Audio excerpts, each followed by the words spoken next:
माँ जी, खाने में क्या बनाऊं? सब्जी तो खत्म हो गए हैं। अरे कामचोर, अभी तक तुमने सब्जी नहीं बनाई। रवि आता ही होगा, क्या खाएगा वो खाने में? जा जाकर आलू की सब्जी बना दे। शांति बहू को तुम हमेशा डांटते क्यों रहती हो? सुबह से लेकर शाम तक घर का सारा काम वही करती है। अब तुम उसे डांटना बंद करो। तुम चुप रहो जी, ज्यादा बहू की तरफदारी ना करो। माँ, तुम कैसी हो? घर में सब ठीक तो है? भैया भाभी कैसे हैं? सीमा, यहाँ सब ठीक है। दामाद जी कैसे हैं? तुम अकेली आई हो? दामाद जी साथ में नहीं आए? नहीं माँ, तुम तो जानती हो उनका कितना काम है। उनके पास तो टाइम ही नहीं है। मुझे आपसे मिलना था इसलिए मैं चली आई। इधर राधा खाना बना रही थी। चिंकी, तुम आ गई? अभी तुम बाहर जाकर खेलो, मैं खाना बनाकर तुम्हें बुलाती हूँ। रोटी बन गई, बस सब्जी बनना बाकी है। अरे मनहूस, अभी तक खाना नहीं बनाई? मुझे भूख लगी है, जल्दी से मेरे लिए खाना लगा दो। राधा अपनी सास को खाना खाने के लिए दे देती है। दूसरे दिन राधा की तबीयत खराब थी। बेटी माँ को सोते देख खुद खाना बनाने लगती है। इधर राधा की सास आती है और कहती है, ये देखो, महारानी सो रही है, बेटी खाना बना रही है।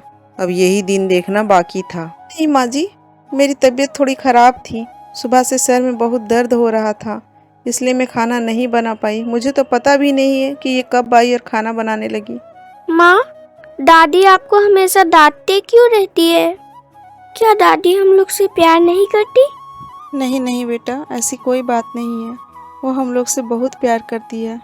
वो हमारी बड़ी है, हमारी भलाई के लिए हमें डांटती है। तुम उनकी बातों का बुरा मत मानना। इधर राधा के सास और ससुर आपस में बात करते हैं। कुछ ही देर में उसका बेटा आता है और कहता है, माँ, मुझे खुद का बिजनेस शुरू करना है और बिजनेस शुरू करने के लिए मुझे 50,000 रुपए चाहिए। 50,000? इतने रुपए कहाँ से आएंगे?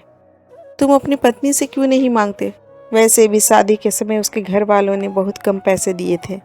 जाओ, जाकर उससे मांगो। राधा की सास राधा को घर से पैसे लाने के लिए कहती है।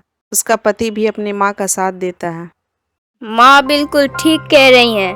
राधा, तुम जाओ, अपने घर से 50,000 रुपए लेकर आओ। मैं इतने पैसे कहाँ से लेकर आऊंगी? तुम्हें तो घर के हालात पता है। माँ बीमार रहती है, उनके पास इतने पैसे नहीं हैं कि वो तुम्हें 50,000 रुपए दे सके। मैं कुछ नहीं जानता। अगर पैसे लेकर नहीं आई तो तुम भी मत आना।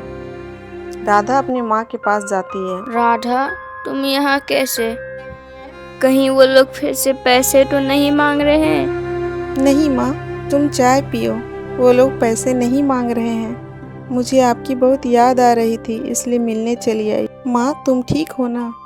राधा बिना पैसे लिए घर चली आई। अरे मनहूस, मैंने तुम्हें पैसे लाने के लिए भेजा था, तुम बिना पैसे लिए चली आई।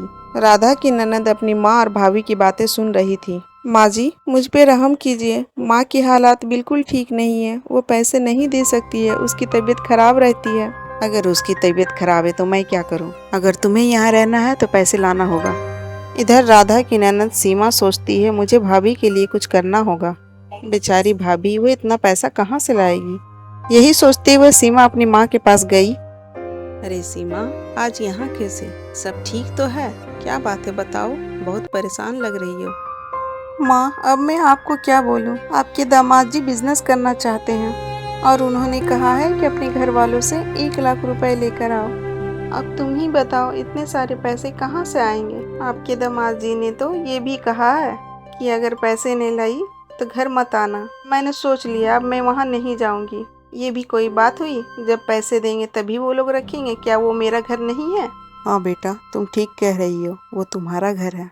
तुम्हें अपने घर से कोई नहीं निकाल सकता। वो लोग लालची हो गए हैं। शांति, तुम ठीक बोली। वो लोग पैसे मांगे तो वो लोग लालची हो गए हैं, और तुम अपनी बहू से पैसे मांग रही हो तो तुम लालची नहीं हो। बहू के घर वालों से जितना हुआ उन्होंने पैसा दिया, फिर भी तुमने उनसे 50,000 की मांग की। तुमने जो गलती की है उसकी सज़ा तुम्हारी बेटी को मिल रहा है। सारी गलती तुम्हारी है। अब सुधर जाओ, जाओ और अपनी बहू को वापस लाओ। राधा, मुझे माफ कर दो। ये तुम्हारा घर है और तुम यहाँ से कहीं नहीं जाओगी।